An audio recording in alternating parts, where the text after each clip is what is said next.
दोस्तों, इस्लाम में मक्का और मदीना को जन्नत का दरवाजा माना गया है। हर मुसलमान मरने से पहले एक बार हज अदा करना चाहता है। मक्का में ही वो पवित्र काबा है जिसके तवाफ यानी परिक्रमा करना हर मुसलमान की ख्वाहिश होती है। मगर हैरानी की बात तो ये है कि मुसलमानों के पवित्र काबा शरीफ को लेकर कई तरह की कहानियां वायरल होती रही है। ये बात तो आपने भी सुनी होगी कि काबा शरीफ के ऊपर से कोई भी एयरप्लेन नहीं उड़ता है, यहाँ तक कि पक्षियों को भी इसके ऊपर से उड़ने की इजाजत नहीं होती है। वैसे इस बात में कितनी सच्चाई है, इसका खुलासा अपनी आज के इस वीडियो में हम करने वाले हैं। तो चलिए शुरू करते हैं आज की ये वीडियो। मुसलमानों के पवित्र धार्मिक स्थल मक्का में मौजूद मस्जिद अल हराम के सेंटर में मौजूद काबा को लेकर कहा जाता है कि इसकी नींव दुनिया के सबसे पहले इंसान और सबसे पहले पैगंबर हजरत आदम अलैहिस्सलाम ने रखी थी। काबा दुनिया में खुदा की इबादत के लिए बनाया जाने वाला पहला घर था, इसलिए इसे बैतुल्लाह यानी खुदा का घर भी कहते हैं। हजरत आदम अलैहिस्सलाम के द्वारा निर्मित काबा सैकड़ों सालों बाद नूह अलैहिस्सलाम के दौर में आए विनाशकारी तूफान और बाढ़ में बह गया। हालांकि इसकी नींव बची रही।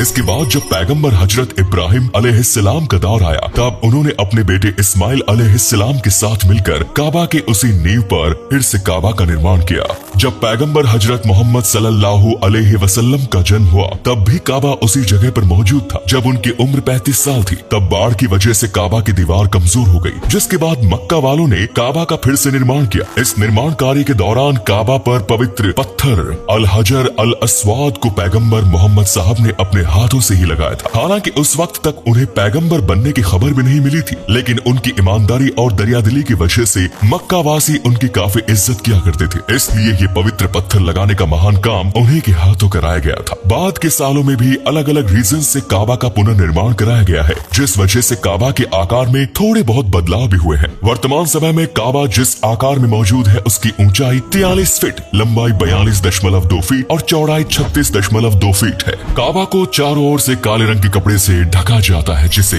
किश्वाह कहते हैं। आपकी जानकारी के लिए बता दें कि ये पहले काबा ढका हुआ नहीं होता था, मगर बाद में इस इमारत को काले रंग के कपड़े से ढक दिया गया। किस्वाह का निर्माण सिल्क से किया जाता है, जिस पर सोने के धागे से कुरान के संदेश लिखे होते हैं। एक किस्वाह के निर्माण में 670 किलोग्राम सिल्क और 35 किलोग्राम सोना का उपयोग किया जाता है। किस्वाह हर साल इस्लामिक कैलेंडर के आखिरी महीने की 9 तारीख को बदला जाता है। काबा से मुसलमानों की कितनी आस्था जुड़ी हुई है, इसका अंदाजा आप इस बात से लगा सकते हैं कि मुस्लिम चाहे दुनिया के किसी भी कोने में नमाज क्यों न पढ़े, वो हमेशा काबा की तरफ ही मुंह करके ही नमाज पढ़ते हैं। कहते हैं काबा जहाँ पर बना है वो पृथ्वी का केंद्र बिंदु है, और साथ ही इसे पृथ्वी का ग्रेविटेशनल सेंटर भी कहा जाता है। लोग दावा करते हैं कि ग्रेविटेशनल सेंटर होने की वजह से कोई भी एयरप्लेन काबे के ऊपर से उड़ान नहीं भर सकता। कहा तो ये भी जाता है कि पक्षी भी काबा के पास जाकर वापस घूम जाते हैं। वैसे अगर आप भी इन बातों को सच मानते हैं तो हम आपको बता दें, यकीनन आप गलत है, क्योंकि धरती का ग्रेविटेशनल सेंटर सतह से 64,000 किलोमीटर नीचे है, और ऐसे में इसका प्रभाव आसमान तक पहुंचना एक तरह से असंभव है।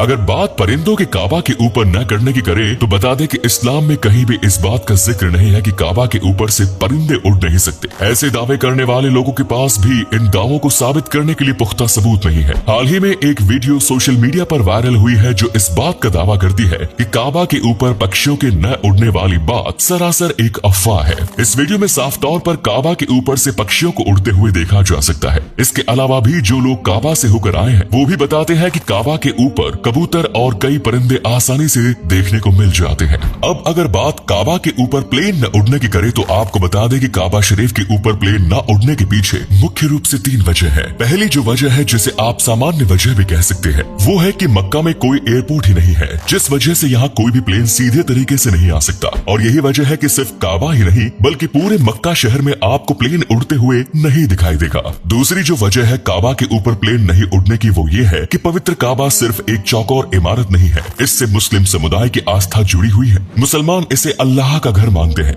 इसलिए इसके ऊपर से किसी प्लेन का उड़ान भरना इस पवित्र जगह की शान के खिलाफ है। यही वजह है कि इसके ऊपर से किसी भी प्लेन को उड़ने की इजाजत नहीं है। तीसरी जो सबसे मेन वजह है कि सऊदी सरकार अपने देश में रूल एंड रेगुलेशंस को बहुत स्ट्रिक्टली फॉलो करती है, और जैसा कि हमने आपको अपने पिछले वीडियो में बताया कि मक्का में गैर मुस्लिम नहीं जा सकते, इसलिए सऊदी सरकार ने मक्का को नॉन फ्लाई जोन घोषित कर रखा है, ताकि काबा के ऊपर से कोई भी गैर मुस्लिम ना गुजर सके, फिर चाहे वो प्लेन में ही क्यों ना बैठा हो। मक्का शहर के सम्मान में सऊदी अरब की सरकार ने इस शहर को नो फ्लाई जोन में रखा हुआ है। वैसे आपकी जानकारी के लिए बता दें कि मक्का के ऊपर से एक तय ऊंचाई पर हवाई उड़ान हो सकती है, हालांकि इसकी इजाजत बेहद ही इमरजेंसी सिचुएशन में दी जाती है। अब जैसे कि हमने आपको बताया कि काबा के ऊपर प्लेन न उड़ने की वजह जो है कि मक्का शहर में एयरपोर्ट नहीं, तो अब आप में से बहुत से लोगों के दिमाग में ये ख्याल आ रहा होगा कि जब मक्का में कोई एयरपोर्ट नहीं है तब दुनिया भर के मुसलमान हज और उम्रा के लिए मक्का शहर कैसे जाते हैं। तो आपको बता दें कि मक्का जाने वाले लोगों को फ्लाइट से जेद्दाह शहर में स्थित किंग अब्दुल अजीज इंटरनेशनल एयरपोर्ट जाना होता है। जेद्दाह से मक्का की दूरी लगभग 90 किलोमीटर के आसपास है। मक्का में एयरपोर्ट न बनवाने के पीछे दूसरी जो मेन वजह है